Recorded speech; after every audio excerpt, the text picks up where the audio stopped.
New South Wales Police have laid more charges against veteran broadcaster Alan Jones relating to a ninth alleged victim. For the latest on this, we're joined by reporter Miles Holbrook-Walk in Sydney. Miles, what can you tell us?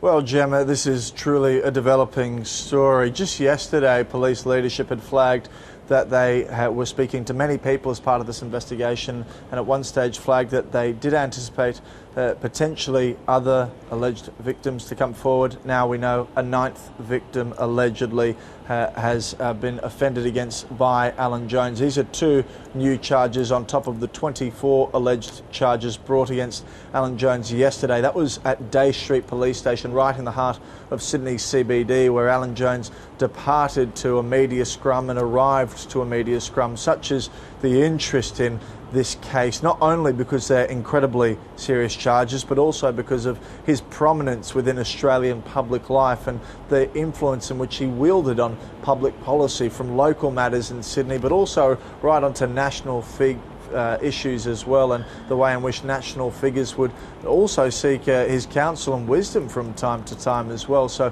all of this rapidly unfolding, this ninth alleged victim now becoming part of that. Only just yesterday we had been told by police that there were 8 alleged victims, one of them believed to be 17 at the time of the alleged offending, all of which Alan Jones has strenuously denied.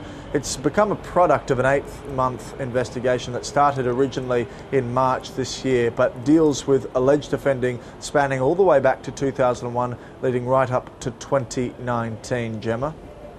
How did all of this unfold yesterday, Miles? Yeah, as I said before, there were these extraordinary scenes at Circular Quay where Alan Jones lives, sorry, I should say at Sydney Harbour, where Alan Jones lives in the Toaster building. It's a very prominent part of Sydney, and you saw police descend upon his home, arrest him there before charging him, and then conduct a search warrant in his home. And during that search warrant, there were some electronic devices seized that will form part of this police investigation, which police had said yesterday was still ongoing, and we see that very much so to the point where another victim allegedly having been offended against by Alan Jones. All the charges, broadly speaking, relate to similar styles of offences as well, it should be noted. But we saw these quite unbelievable scenes throughout, and I think again it just reflects of the influence and sway Alan Jones has on public life and has had for so long on public life in this country. And Miles, what did Alan Jones' lawyer have to say? Yeah, so Chris Murphy, one of the lawyers representing Alan Jones, has said not only does he reject the allegations put against him, but he also took umbrage with the characterisation of Assistant Commissioner Mike Fitzgerald describing some of the alleged victims as victims and commending their bravery yesterday. He said he thought that was inappropriate and potentially contemptible. Here's what he had to say. I think it's totally contemptible of the Assistant Commissioner of Police to be praising the witnesses who he might like to call victims. This is a matter for a courtroom, and I believe that he's in terrible breach doing that. But Mr. Jones will be defending this case.